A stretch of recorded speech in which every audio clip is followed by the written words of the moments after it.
When I first got paid as an MC, I didn't want to act again. And he came back with a car, a whole car. Rika, Odin the motto. how am I Who going is to this copy? person? Bojo Imade, Pastor Bojo Imade. It was the scariest thing I'd ever done. But I remember sitting my wife down. We got married in January. This was August. And I sat down with her and I said, yo, in the 5th year, my wife woke me up in the middle of the night. What's going on? This is not a deal. What's happening? I was like, if look away was a person. That's my baby girl. I remember one time I went out with friends and some lady tried to kiss me. You know, not once has my wife ever said, Oga, Alpha. And I was not able to. And I went back and I said, babe, you know my heart. I was done. This is what's going on. And it was a struggle because I kept saying I am not going back. Oh, she's not been following me on social media for years. Sorry, I didn't hear that. She doesn't follow you on social media. For years. She has not. No. That's not how it works. I don't understand fame. I never dreamt of being an actor. If certain things had happened the way I wanted it to happen, I would never have left that 9 to 5. And so in 2019, I quit acting. Fame is nothing. Impact is everything.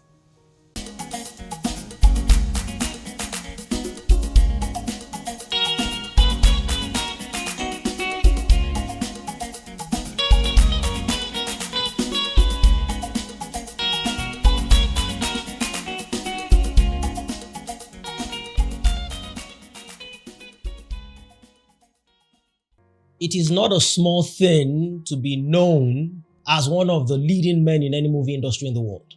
It is definitely not a main thing to be known as one of those in Nollywood. The third, or is it the second? The second largest movie producer in the world. But that is exactly who my guest today is. On this one, I asked him how one goes from becoming just a fine actor to becoming one of the most bankable stars on the African continent. More importantly, though, I would like to know why he's been stalking me now for decades, just literally following me everywhere.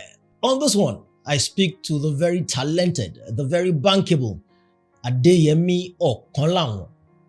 This is the deep dive.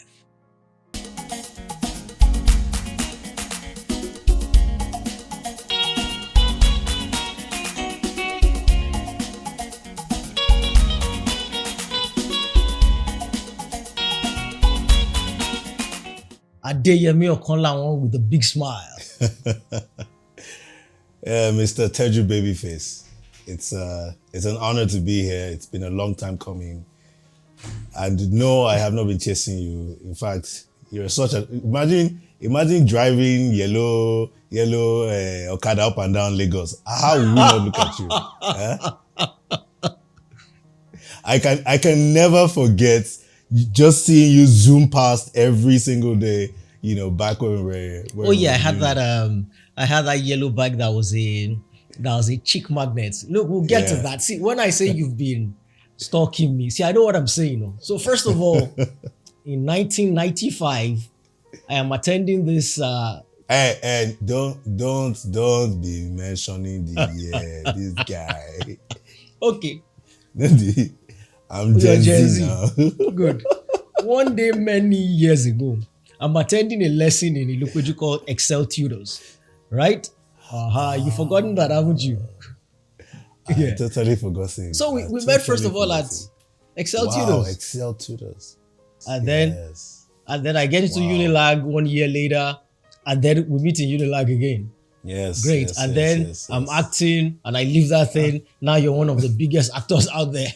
Hey, thank God. And then at 44, I felt like an old man having a kid. And then you have 3 boys. 3 boys. How do you handle that? Man, I told my wife, I only have men inside me. You know, it's only pure men, male, female, there's no... And I have the energy for them. So I promise you, it's been especially now that she's out of town with the baby and I'm alone with the boys. You know, it's we're giving Wow. ourselves. Do you like feel like you need to have a female? Do you want to have a female child? Do you like miss having a girl? I'll be honest with you. As much as I would love to have a little princess, that just have a little princess in front of me in my arms. Then raising a girl, wow, that's a huge responsibility. You know, we guys now, they can just throw us on the road. We'll wake up one day, we'll have grown up.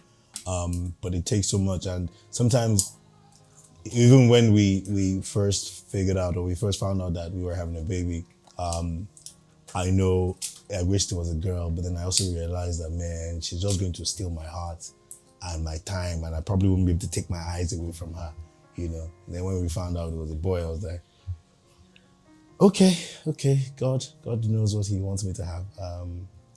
But you see, never say never.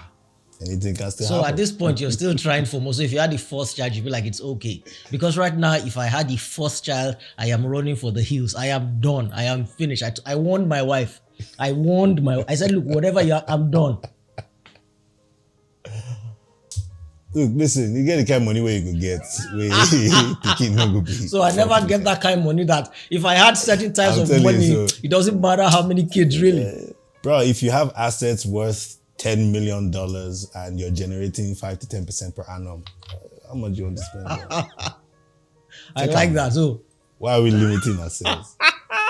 You know, the thing that I did was that I had, so when these kids came, when we had the twins the first time, they like, as you can imagine, they like take over a significant part of your life, right? So what I did was like I set a date for what I consider my second freedom or my freedom. So every child that comes just adds to that date, just adds years to the date when I can get my freedom, when I can gain freedom. Yes. I've been telling my first son, since as far back as I can write, they count the number of years for him. I say, young man, you have 10 years left before you're leaving my house. And it's fun. I mean, it's fun just raising beautiful human beings and, you know, guiding them, teaching them, helping them not make the mistakes that you made, and just loving them, you know, and being loved back in return unconditionally. And it's I think it's one of the things that really solidifies you as a human being. No, not saying that, you know, if you've not had a child or anything, that you cannot, you know, become all you can be, but it's a special thing, it's a special bond. And I just hope that everybody out there who wants that kind of bond. Amen. So you're not just one of the leading men in the industry right now. The industry stalwarts actually confirm it.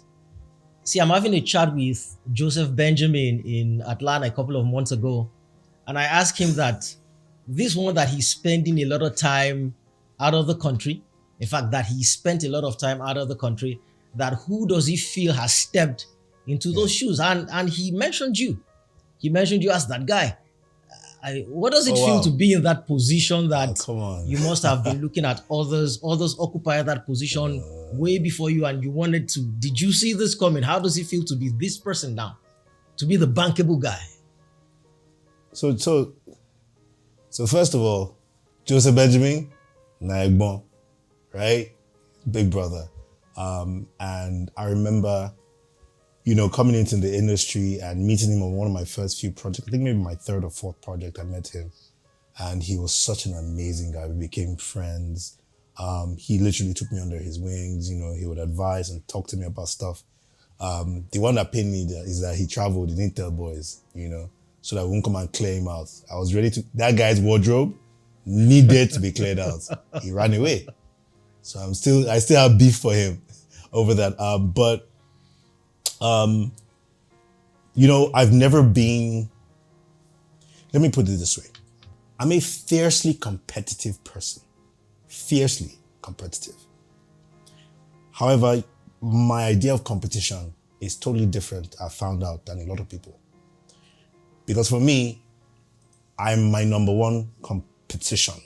I'm my biggest competition, and I always strive to become better than my previous self. I'm striving all the time to become a better version of myself. So I've never looked at anyone in any position and felt, oh, this person is in a position that I want to be.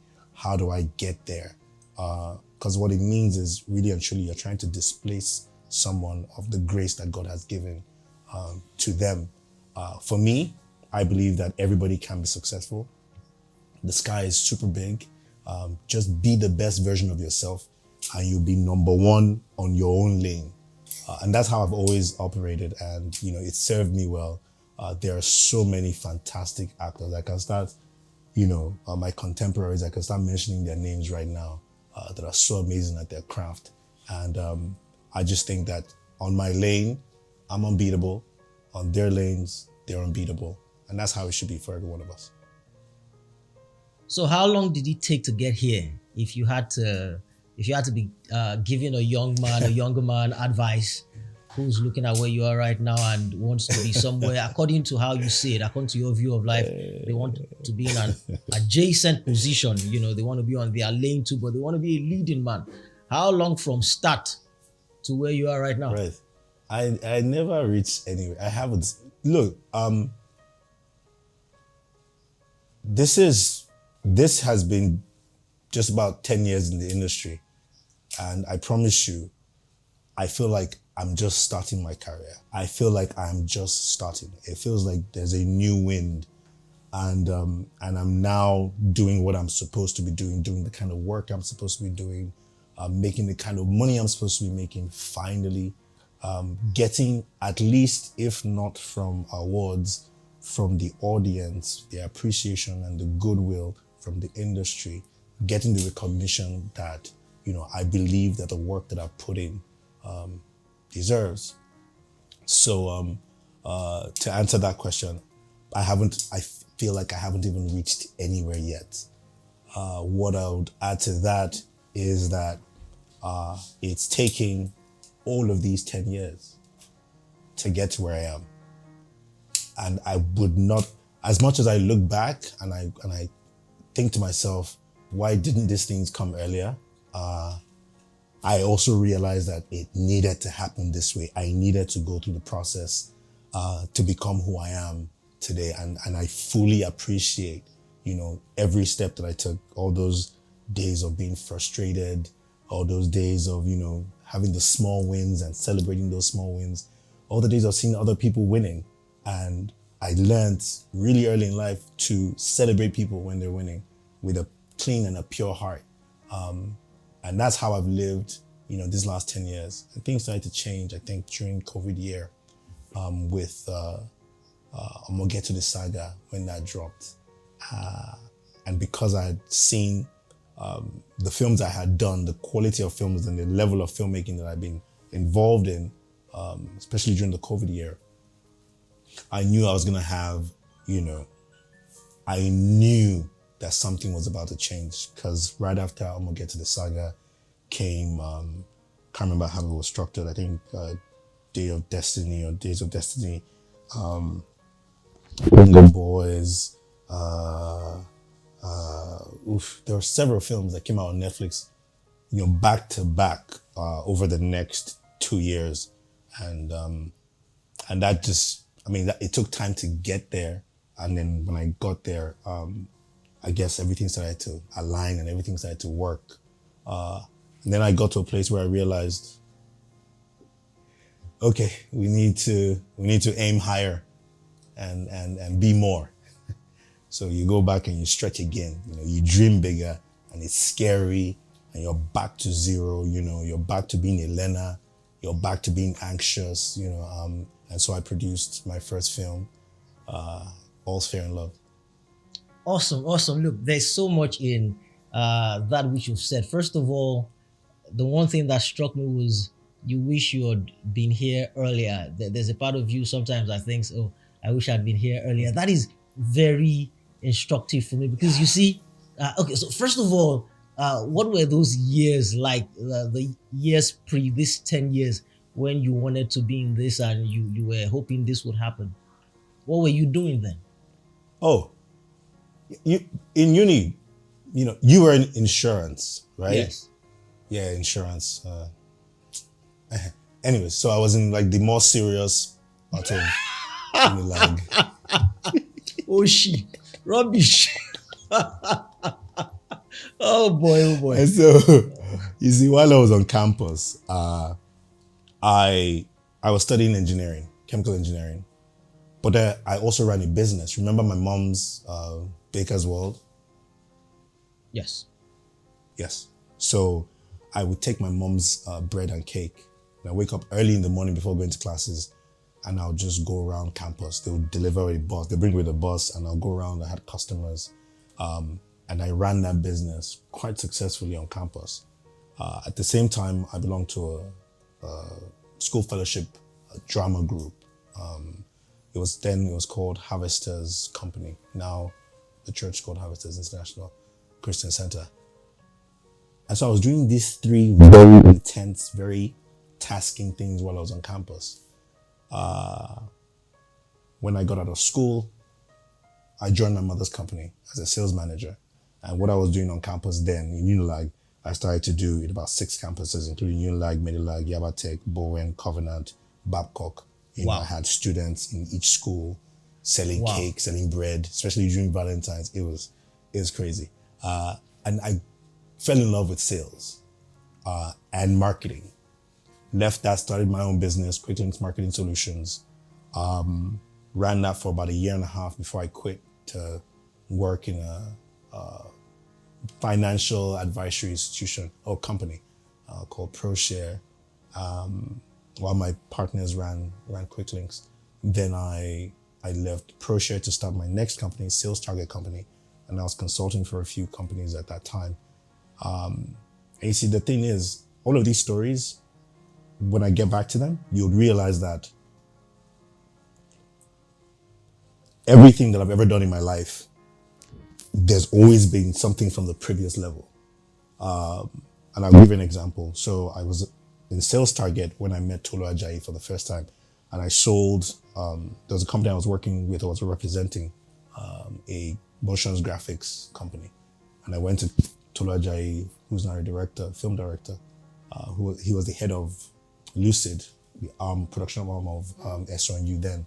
And he gave us our first check. That was the first time I saw 1 million naira check was from Lucid, and I got my commission from that. And I remember him calling me a few months later because he had seen a short film that I did. Again, I was actively doing all of these things. I never stopped acting in church.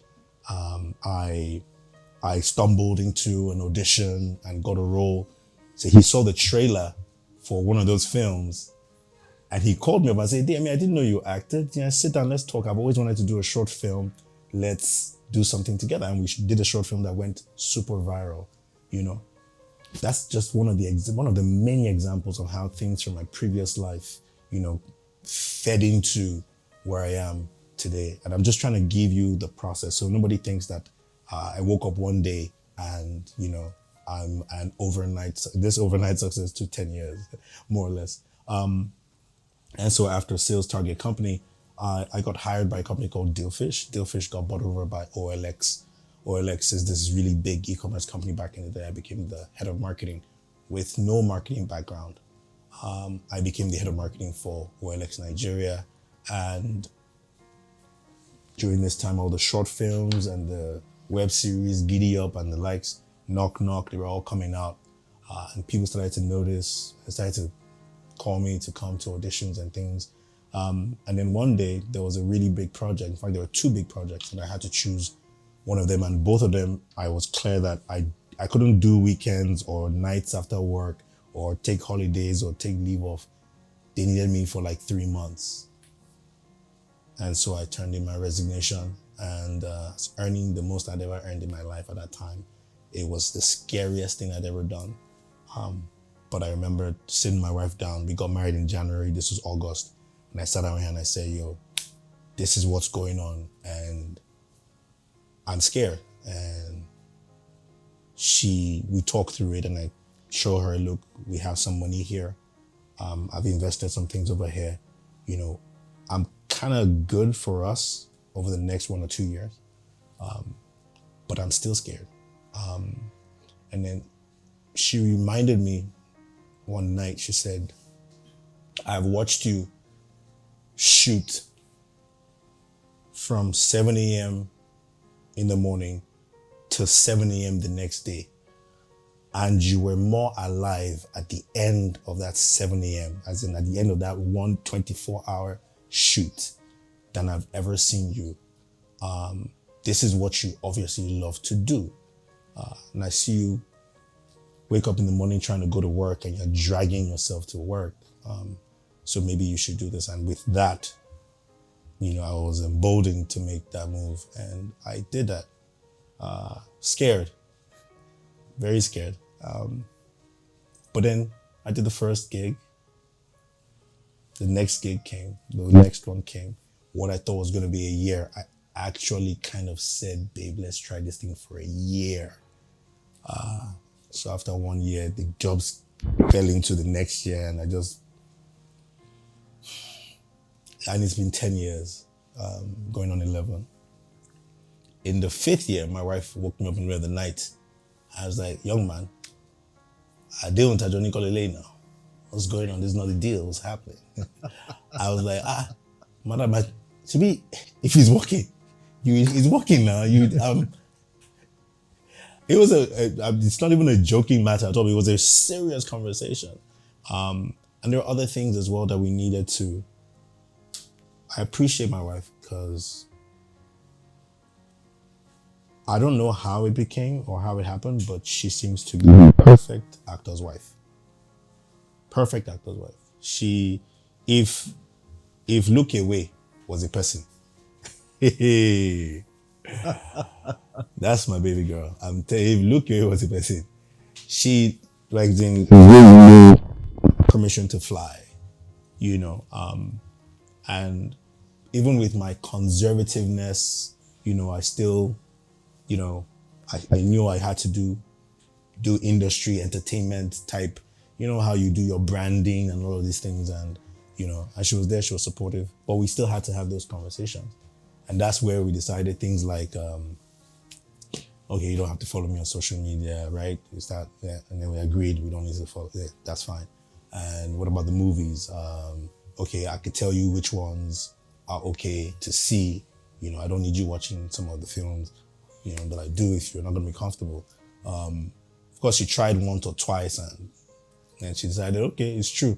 Just tell me the ones that I should watch. And I did that. And so far, so, and the great thing, the great thing in all of this is that God has been faithful. Not once, as my wife ever said, Oga, Alpha.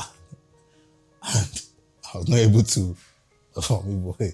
Because I can't tell you, see, I honestly cannot tell you that if there was a struggle, you know, that things would have been the same. It just made it easier that, you know, we were blessed enough to be able to live a very comfortable life all through the years. All right. So, Deyemi, let me just tell you, first of all, that is one of the most informative responses that I've ever heard in all my time interviewing. Based on that response alone, I mean, I can just ditch every other thing that I had in mind, even before this interview. That's just loaded. So, first of all, she woke you up that night saying, this is not our agreement. I mean, at that point, did she think, what did she want? She wanted you to stop acting and go do something else? Yes. Yes. Because, again, remember, we got thrown into this thing together. I'm an accidental actor, if anything. I never dreamt of being an actor. I never sat down as a young child and said, hey, you know, this is what I'm going to do. You know, I just found myself in fellowship. I took it more seriously than most people. I was actually learning something just so that I could perform excellently on stage in church. And I didn't realize I was acquiring a skill. Went to my first audition, got 2 roles for 2 different films from one audition. And because of the way I've lived, it's kind of easy for me to understand the rhythm of God in my life and to sort of like identify his presence in something, his move. You know, when I see something, a movement in my environment, I'm like, okay, God, I see what you're doing. And so every step that I've taken has always been, I look out, I see a movement, I'm like, okay, what's going on here? I go back, I sit down, I meditate over it and try to just figure out what's happening and what direction to move in. So she thought really that, and I should have noticed, you know, for the, you know, the second, third, fourth year, you know, I started to notice some things which led to the conversation. And then I asked for some time. And so in 2019, I quit acting. You did? I quit acting. I picked up my resume, I dusted it, and I went back to work. At that time I was hired as the head of marketing for Silverbird Film Distribution. So I literally just got back into marketing. This time for film, I figured if I cannot be in a film, at least I can learn how to distribute and market a film. And so I joined the company. It was uncomfortable. We're in suit and tie again.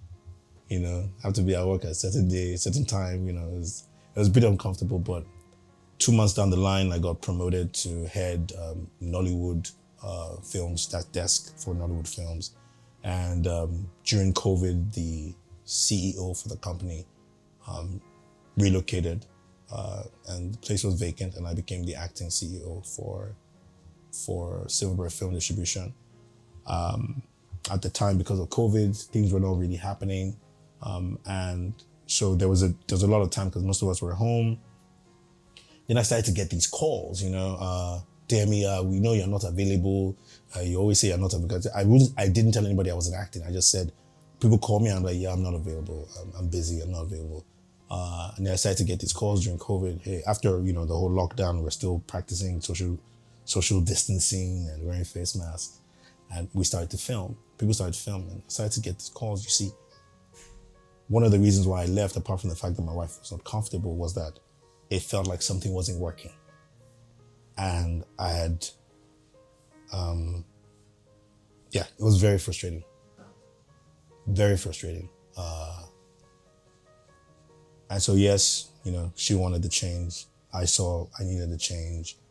Maybe work in distribution for a while and then work with one of the big streamers, one of the international streamers. I think that was the plan moving forward. Then I started getting these calls during COVID, you know, Deyemi, are you available? And it was from Kakindele. Deyemi, are you available? And it was Kemi Adetiba. Deyemi, are you available? Jadesola Shiberu, Ni Akimalayan, Mo Abudu, Kunle Afolayan, back to back, and all of these calls that are coming through. And I will get on this set today and I'll transform into another character, the next production, and back to back. And I'm thankful for all those years of not being in the limelight because I was being trained, you know. Then when the opportunities came, I was ready. You know, I was ready to give. It was back to back, but I promise you, and most of the characters are usually bad guys. Most of the characters were usually bad guys anyways. But I was determined to give different variations of bad guy. You know, because people say, oh, they don't like being stereotyped. Look, if they're stereotyping you, accept it with your full chest. Then take that canvas and paint it with a variety of different colors. So you can be a cool, calm bad guy today. You're a crazy bad guy tomorrow. You're an icy, you know, intensely mean bad guy the next day, you know. And you're this laughing, jovial, but very bad guy. And there are different things you can do. And at some point, people started to realize, you know, there's more to this guy. They give me another role. If you see a movie like The Wait, where I played a husband and his wife was playing a husband to a woman who was waiting for a baby, which, you know, kind of like was part of our first experience when we were trying to have kids. And I connected with that story. And people saw that, okay, there's more to this guy and he can do more. So yes, to in my usual roundabout way of answering questions, we had that conversation. I made the move to quit acting, and then the opportunities started to come, and I went back and I said, babe, you know my heart. I was done. This is what's going on. This is the quality of jobs that are coming. This is the amount that they're offering. This is what it's going to do to my brand and my career as a whole. Please let me go back. And she said yes. Wow. Wow, see. First of all, you have to be the best husband in the entire world. I mean, I don't know if you're still that guy now, but you were that guy then. This is why I say that. For you to have had the taste of the fame and adulation that comes from being in the movies or being in the limelight, and to walk away from that to go back to what is best described as a 9 to 5 could not have been the easiest thing in the world for you to do. And you did that for your marriage, for your wife. Yeah. Yeah. Wow. That's just, so there's this thing in life that is called the contra-wise effect. So it is when you walked away, when you literally died to one level, that was when the highest level came for you. Oh yeah. Because if you're going to grow a seed, it must first go into the earth and die. Yeah. Before it germinates, right? That's amazing to me. So you're one of those who would say that. I have a friend who says that COVID was a blessing for him. That he's mindful of the fact that people died, and he's not dancing over the graves of those who died, and he's not sensitive to people who went through tough times. But that the period for him as a person was the next was what opened the next level of his career for him. Are you also of that sort of sentiment, of that bent? Again, because that was a very sensitive period for a lot of people. It's not something that you would hear me say out in public. However, what I would say is that, it became the turning point. It became the turning point of my career. All the things that came together, quitting acting, understanding distribution, and getting in there, marketing, and then COVID happening, and there was a gap. And that gap allowed me to do some acting, and it was at a higher level. And then the work started to come, started to come out, started to show, and people started to see it. And it was a struggle because I kept saying, I am not going back. I'm not going back. So I struggled into 2021. In fact, if certain things had happened the way I wanted it to happen, I would never have left that 9 to 5. I would never have left. I had made up my mind. Okay, sorry. Say that again. You would never have, if certain things had happened, you would never have left where? If certain things had happened at work, at my 9 to 5, certain things that I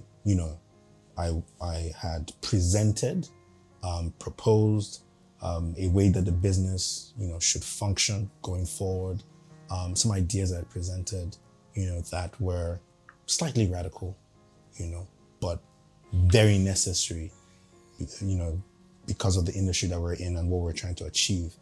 And I just felt, it doesn't look like this thing's going to happen just yet. And, the clock is ticking. I don't have, I've got growing kids. I've got a family to raise, my wife and my kids to support, my extended family, my parents. And I just felt, I gotta do what I gotta do. So yes, I was. Man, you almost sound like a reluctant actor. Like, man, this was. I mean, you like this stuff, you appreciate this stuff, but I mean, it wasn't your only plan, Bro, I was done. So that's your contra. What's that thing called again? That theory? Yeah, it's the contra-wise effect. The contra-wise effect. You see, it doesn't work unless you actually hit rock bottom. You can't say, oh, let me walk away and be looking whether it will come back No. That's not how it works. It has to die to you. It has to die to you. You know, and I when I made the move, I had made the move. I shifted, my mind was gone from it. COVID happened. We needed to eat. I needed to work. I did what was presented to me to do. I did it excellently well because I was trained for it, and I prepared for it. And I guess God just decided. Bro, young man. Bro, look, you're giving me sensations that I often don't feel. But this is because you're the living embodiment of principles of success that work. You're saying that in a world where people will do anything to be famous, where people will do anything for the limelight, you walked away from that thing and it was dead to you. You weren't even looking back at it. And then that thing came for you. That thing came back for you on a much higher level. I just need for us to stay there for just one more minute.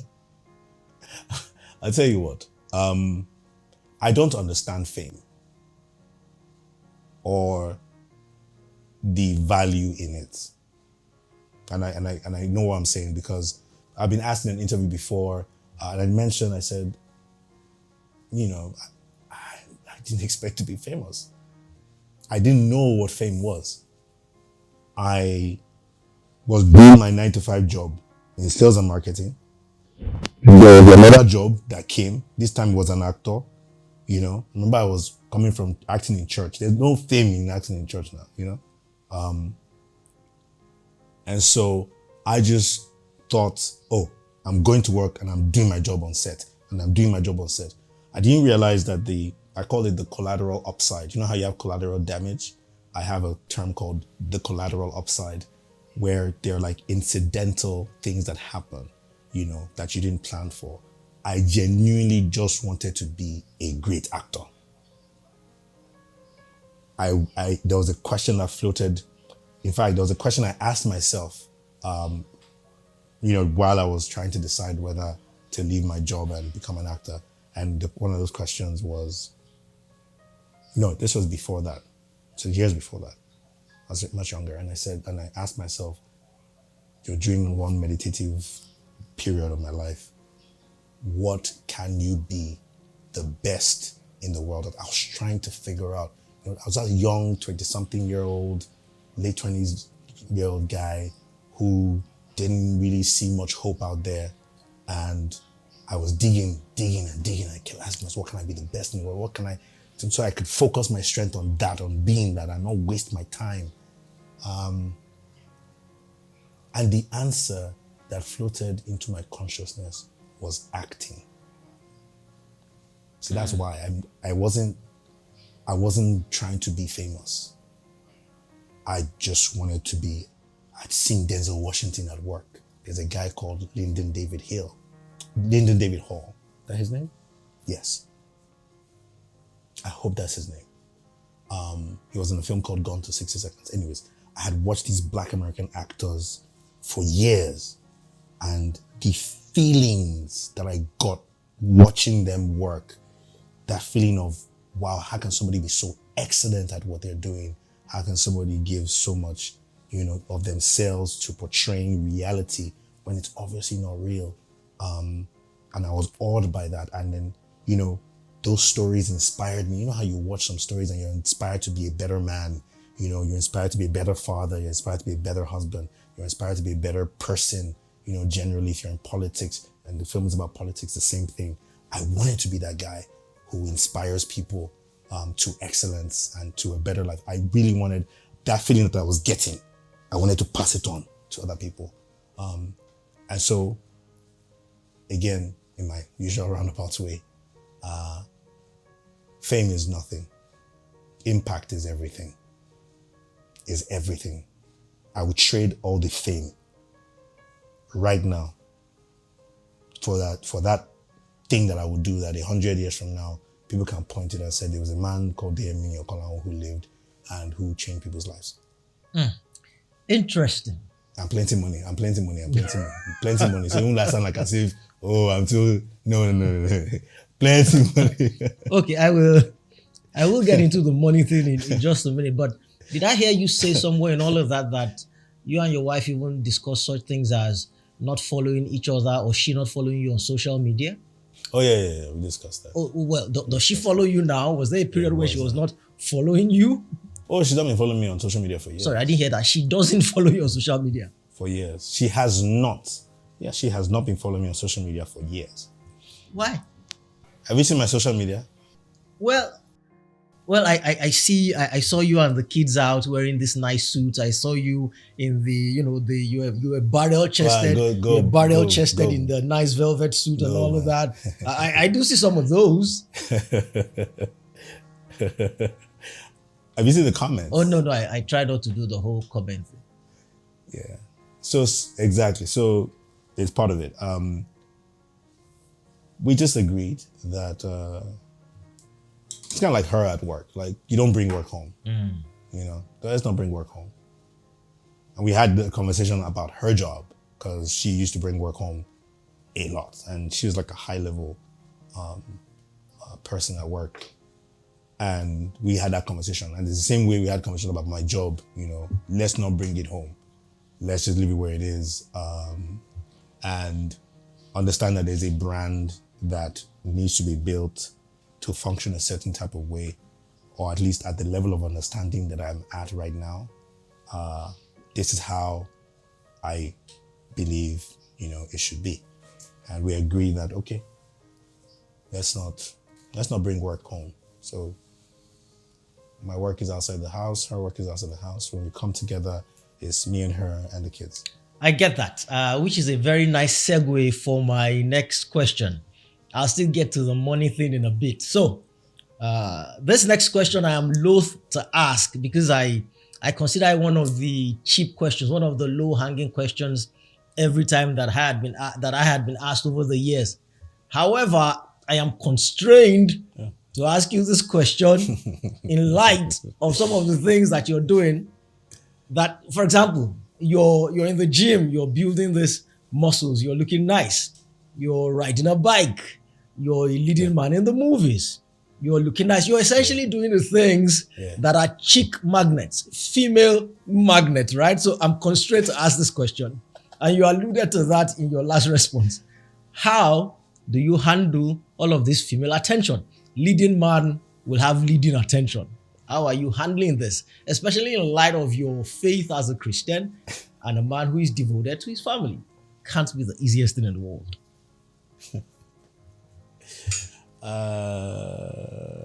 You go explain tire, no evidence. No, there's nothing. There's nothing I'm going to say that will sit completely within the hearts of the majority of people. As a Christian, as a husband, I guess what people just need to understand is that my relationship with God is my relationship with God. My relationship with my wife is my relationship with my wife. It is nobody's business. It's not their place to decide, determine, or judge anything that concerns me and my God and me and my wife. Having said that, though,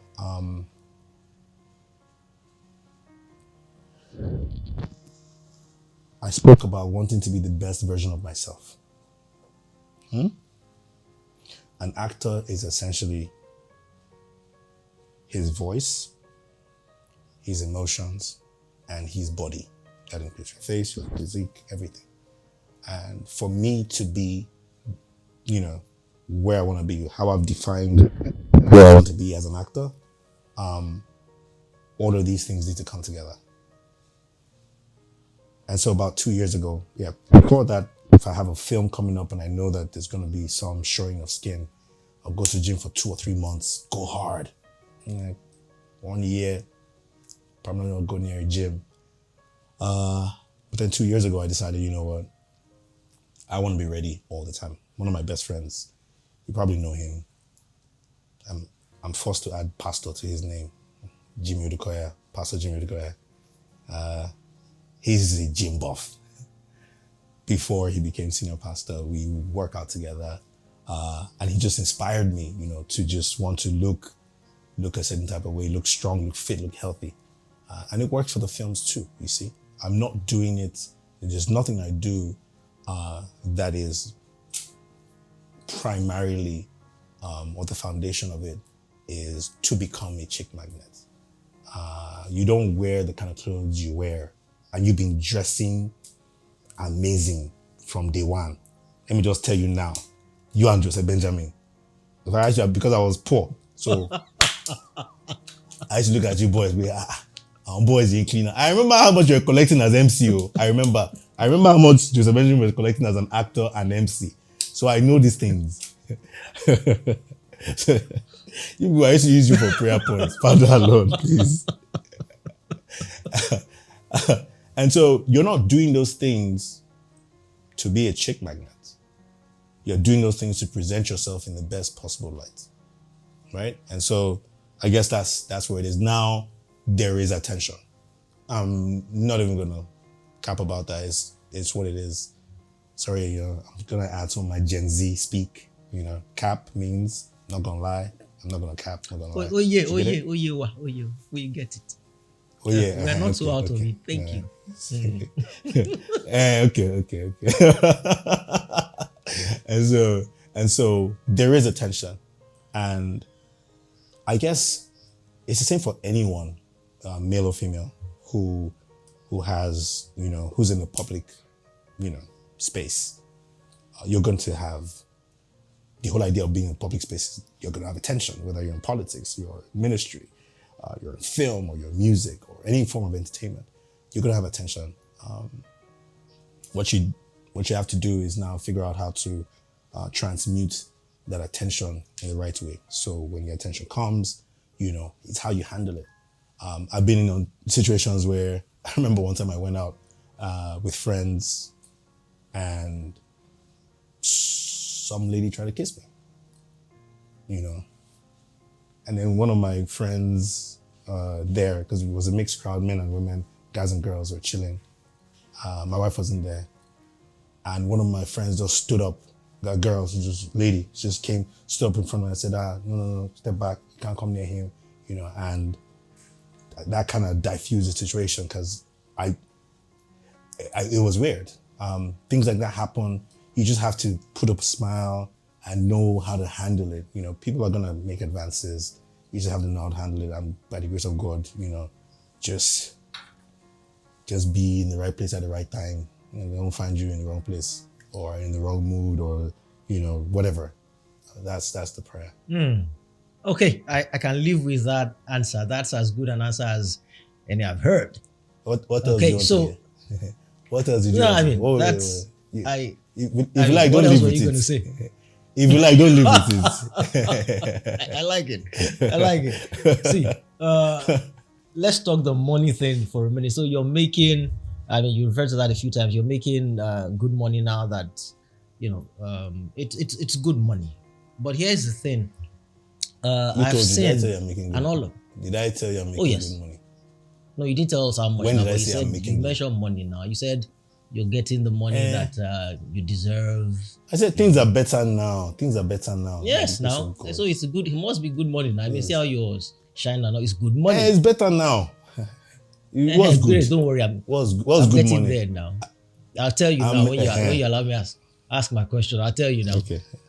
So back when I was acting, one of the reasons why I decided to not really act again or stop acting was I saw what TA was making. TA was in Theatre 15 with me in the University of Lagos. And I saw that he would make as a comedian what I would be on a set for weeks, if not months, he'd make in one show. I just couldn't live with that. So he was balling on campus and I'm like, nah, I need to be a comedian. That's one of the reasons why I jumped on the comedy train. And over the years, people have tried to tempt me back into acting, but I was not just going back to do all of that. Take 1, take 2, take 3, over and over and over again for the amount that I'd make just by doing 5 hours as an MC. So has that changed now? Is the money getting there now in acting where it justifies all of this time, all of this effort, all of this dedication that, you're putting in, that our people are putting in? I like hmms. I like when I hear I like hmms. Good MCs are still making good money. And if you're doing a comparative analysis, it takes, quite a bit more time at work for the average actor to match up to what an MC will make in a day, right? For me, it's slightly different. I think I got to a point where I realized, you know what, I've put in the work, and I'm not going to be shy about making demands for my service, or making demands in terms of financial rewards and remuneration for my service, because I do put in the work, and the level at which I perform has many effects that I have to manage. If I was playing around on set, perhaps it'll be fine. But for you to invite creating another being and inviting that being to live within your consciousness, so that, we're not acting when they say action. We are, if there's a word as reeling, we're mimicking reality, when we hear action. And it's because there's a living consciousness that has been created that exists when the camera comes on. And those entities have to be flushed out. They have to be, it's mentally tasking. It's physically exhausting. It takes away time from other things and your family and your friends and projects that you want to do. And so if it's going to make sense, if you're going to be able to do it, it has to be financially rewarding. It has to be financially rewarding. So that's the second point. I think the third point that I would like to make is that, just like when I mentioned, before acting, I sat my wife down and I said, look, this and this and this, I have put aside, and I have created these opportunities here that are going to keep us good for a while. All those years growing as an actor, I will set aside a large chunk of my income. And I had this, I won't mention the bank, but there's this bank. If I mention the bank, you agree that you don't want to go to the bank, because in your mind, they still use teller number. You go there, they will waste your time. So I had that account to just put money in. And it was like, I simulated an environment that I was cash strapped, right? I didn't have cash, a lot of it. So we'll live according to our means, and I will put money aside, and then, my boys from school or from corporate, just come together. There's an opportunity, you do stuff together, you see something else, you invest in that. Some of them will work, some of them wouldn't work, some will work astronomically well. And I was growing, trying to build wealth that way. I wasn't buying Gucci or LV. I wasn't wearing fancy shades or designer anything. I wasn't traveling the world as much as I wanted to. I couldn't afford it based, in light of what I was trying to achieve financially. So there was a lot of just delayed gratification. And that magic number, a few years in, if you do this consistently, you get to a point where it starts to escalate. So again, it was a bit different for me because I knew this from my corporate background to do this, to manage my finances like that. So I wasn't totally dependent on acting being what builds wealth for me, right? Acting itself. So it was what I get from it. I look for something else to do, and I grow that. Then that way I could continue to act and be passionate about acting without, focusing solely on the money, unlike you who ran to become an MC. Thank you very much. Get away there, my friend. But look, this is See, I was going to mention in the beginning of this, I just didn't want to go off the momentum. I'm sorry, babyface. Hold that thought. By the way, when I first got paid as an MC, I didn't want to act again. People, I called TA now. I called Alibaba. I said, this is the kind of money people are making. I'm not doing it again. They will now come. I remember that for like a month or 2 months after my first MC gig, they'll call me to come and act. I was like, I beg, leave me, I'm resting. I had money in my account. I can feel you. See, that time when we're in Unilag, let me just tell you how it happened, right? Because I'd gone off to do Diamond Ring. Yeah. Right. And then TA had also gone off shortly before that to go be with Alibaba to learn how to be a comedian MC and all of that to polish his skills. Right. So I come back from Diamond Ring. I made some good money. Tadio Gidop pays well. He was one of the few that did so back then. He paid relatively well. But TA came back a couple of months later and he came back with a car, a whole car. Odindi Moto. Like, what? So that shock, I just had to get into that MC thing. Okay, so, I was going to tell you earlier in this, during this chat that there will always be downtime in life. People don't get that. Whether you start early, whether you start later, there's always going to be a portion of time where you're going to have to learn some lessons. And when you were speaking about delayed gratification, I'm like, man, those types of lessons are not taught or learned by celebrities or people in the limelight. When you learn that thing over time by going through some tough times, do you suppose it was the times that you spent waiting for your acting breakthrough, so to speak, that taught you the value of that saving, delayed gratification, value in keeping money, not just freeing away your resources on, as you said, Gucci and all those, what we call in Yoruba, shekari me, do me the see me. That's, we hardly find that in the industry, and you had that discipline. It's amazing. So it wasn't during the acting downtime that I learned these lessons. I learned it years before, and it was self-taught. I have a cousin who also happens to be my best friend in the world. One day, I think we were between 16 and 18. I think we're more 16 because we got into school about 16, university at about 16. And his dad had this huge library of books. I'm not going to lie to you. What we were just trying to do at 16 was to read books, to sound intelligent, so when we were toasting babes, it would gel for us. Walai, that's all we were reading those books for.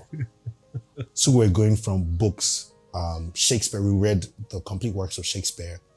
So that I could tell a babe, Shakespeare once said, that man that hath a tongue, and with his tongue cannot woo the woman he loves, I say, is no man. Worked all the time. And then we got interested in reading, and next thing I was reading books like Rich Dad, Poor Dad, Richest Man in Babylon, 7 Habits of Highly Effective People, Failing Forward. Then I started to buy books. I started to consume books, and this was a period of about 10 years. And these are books I read over and over and over again. And I began to formulate my own theories about life and how to live. And so those lessons were learned, primarily from books.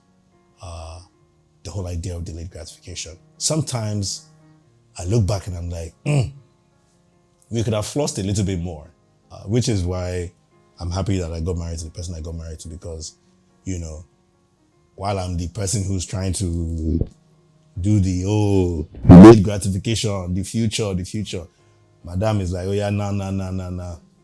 This life, we have to enjoy this life now. So half enjoyment, have delayed gratification. We live in a comfortable house. If you leave me alone, one room, AC, small television, food, I'm okay. With bed, I'm very okay. But she wants us to enjoy life together, and it's just really good balance. It's not a balance that was easy to get to, but we kind of like figured it out. So we travel now that we can. Great. Okay. Let's talk movies. By the way, I should add that it seems that you're going to, because we're seeing it happen more and more these days, and I've never wanted to judge because I've not been in anybody's shoes, so I don't draw conclusions. It's just always been very disturbing for me every time we see somebody who is a popular person, especially on screen, who has a health challenge and then has to come out to ask for public help. I've been asking the actors and musicians, if something needs to be done, maybe the pay is not enough. But, there's something about the way you answer that last question that just makes me feel as if maybe with a little more management, and look, I'm not judging anybody again. It just seems that you have this pattern, this model that looks like it's working and it will work till the end of time. I just feel hurting to hear you say that. I hope so. You never know what's gonna happen tomorrow, but you can only work towards a favorable outcome. You do everything that you can to increase your chances of success and a good life. And that's what I'm trying to do. Remember that the downside of this is that in an industry that is equally about the show as it is the business, I wasn't doing enough of the show. And that had its effects. Because I wasn't doing fine boy, looking all flashy, driving flashy car, exotic trips to multiple countries. I wasn't doing all of that. And we're in a very visual industry that demands that you look a certain type of way. If you're a celebrity, this is what celebrities look like. If you're a Disney, I was still trying to be my same guy, I fly Okada whenever I want to. My spiritual father. I learned it from the person I regard as my spiritual father, not even regarded, my spiritual father. He's pretty big in his field. You can be walking down the road or driving down the road, you just see Okada pass, and you just see him there on Okada. And if you call him and they say, Oga, what happened? Egbon, say, there was traffic and I had to get somewhere. So what do you want me to do? So who am I going to copy? Who is this person? Bojo Imade, Pastor Bojo Imade. Pastor Bojo Imade. And the guy, awesome. So where do I want to be? Where? Who am I? To start forming, but then, we grow, we learn, and I've also had to make some adjustments because again, you learn every day, and I had to make the adjustments to ensure that I was fully functioning, as a show business, industry participant. Yeah. Great. All right. My final-ish question. It's about our movies. We're doing awesome things these days. We're doing action sequences. We're doing fight sequences. We're doing the gun. We're doing the whole thing that, I would have never thought was possible just a decade ago. We're doing all those things now. But there's an argument. There's an argument that says, look, no matter how well we do those things, we'll always be second best. We'll never catch up to Hollywood, say. So perhaps we should do more of telling our own stories, the things and the areas where Hollywood and no other person can compete with us. So tell the more indigenous stories, maybe like Tunde Kelani will do with a movie like Anyela, or like Kole Afolayan is doing with those types of movies. Let's tell those more indigenous stories. The action sequences are good, they are impressive, but we'll always be second best. Where do you stand on that side of the argument? Should we be telling more Oromiyo, Orunmila, Amadioha, them type old time stories, as opposed to doing the big action sequences. So, let me put it this way. Marvel, Thor, has his own movies, right? And you would consider those films to be what? Sci-fi, adventure, action, right? Yeah. So if you do a movie about Shango, who is really Thor? Or where they got Thor from? Yes. But let's not have that argument. Parallel myth, parallel legends, It's not parallel. Parallel theology. It's not parallel theology anything.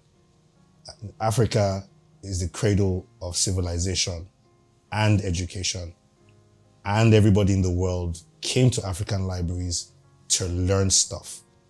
And they robbed the libraries in Egypt and destroyed even some of the pyramids, in their robbery. So when you see things like this happen in other parts of the world, please remember that they came from Africa. Yes. Now, have they taken It's more parallel advantage? theology in the sense that if you, who knows who Shango is, are trying to explain to somebody else in another climate, another clime, another theology who doesn't know Shango but knows Thor, then you say to them that Thor is your version of our Shango so that they get it. Okay.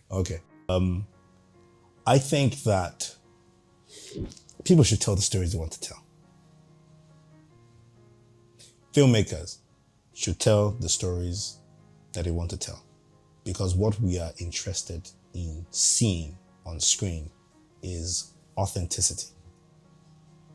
We can't it's not a lot of people's reality.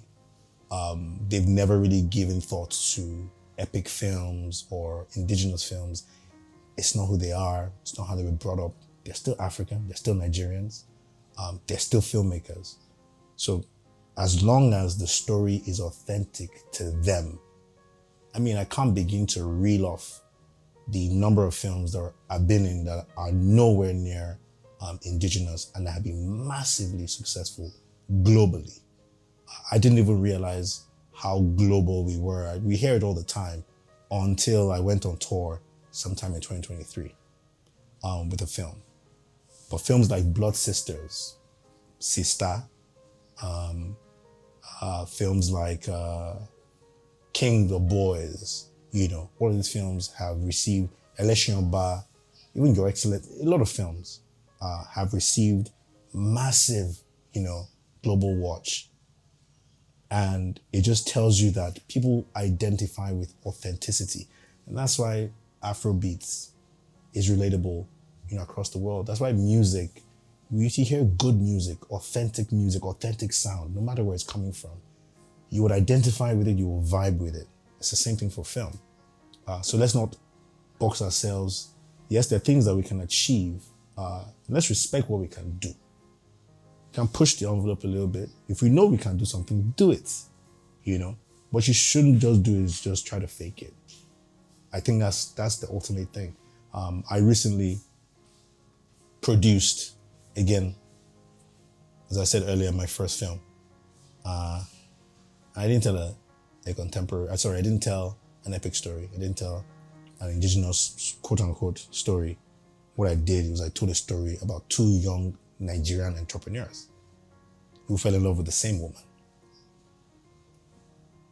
Is that something that people can relate with? I think so. People outside of Nigeria, I definitely think so. It's relationship, it's love, it's entrepreneurship, it's wanting more for your own life. It's people with daddy issues. It's all of these juicy things. And we brought that together in a film. And a lot of people,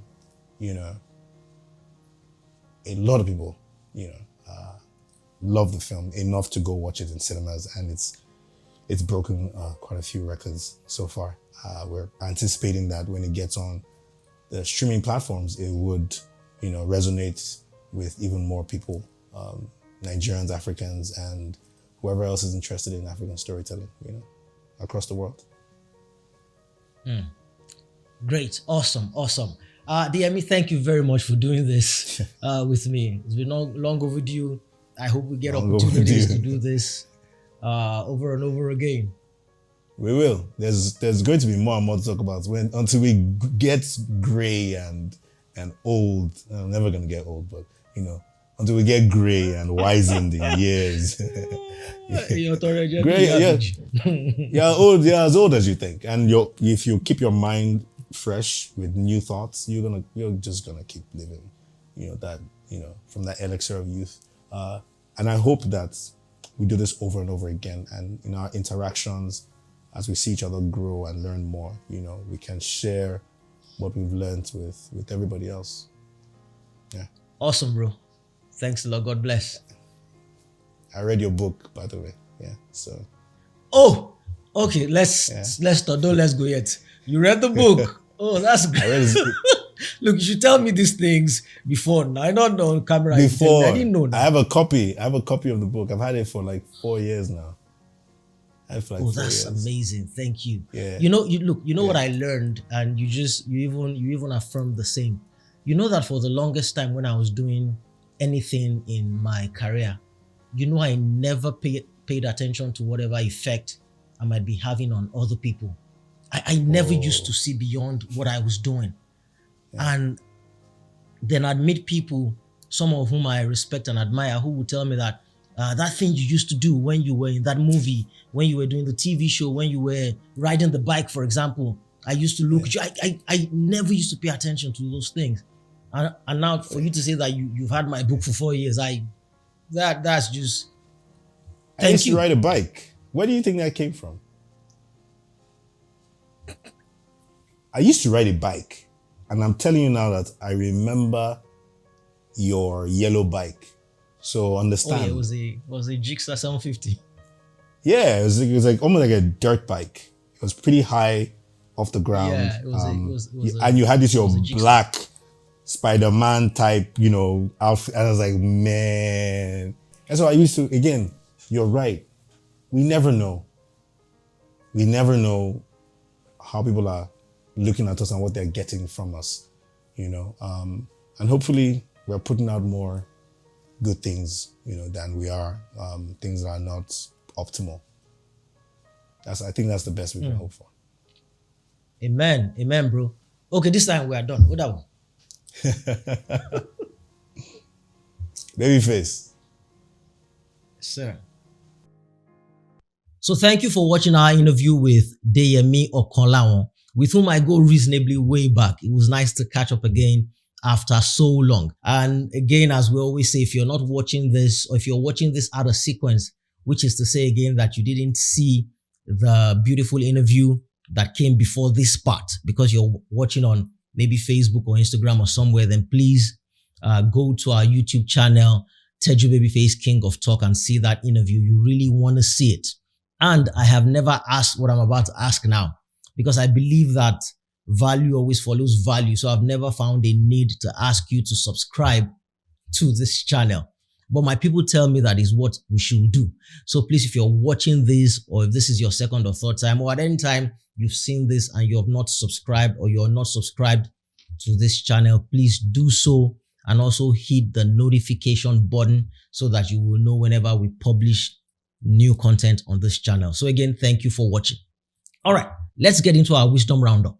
It is King Wasiu Ayinde Marshal, or it was K1 the Ultimate, who said, "Ma lowo, aitete lowo lomode o, ma nilagba, alailowo lomode o, ki ma ishole, aye ni mo ma bowo."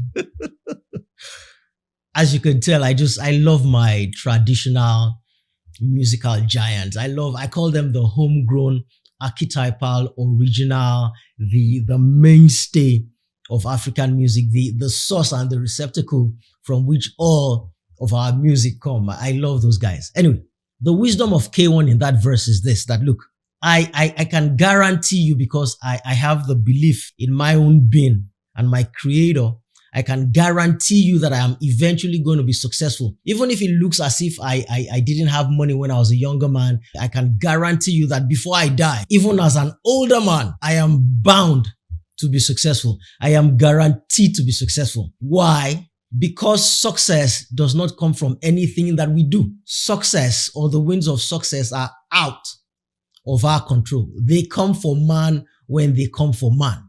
Chief Commander Ebenezer Obey said, Ìgbà òwúrọ̀ la wà, ọba jẹ́ ká lẹ́san ni. Jẹ́ ká lẹ́san wa o, bàbá jẹ́ ká yéyé wa. Translation, or the meaning being that, look, we're still young men now and we're successful, but we do realize that it is the latter success. It is the success that one has all the way to the exit, usually at the end of life. The success that starts or that maintains all through your youth to your old age. That is the main thing.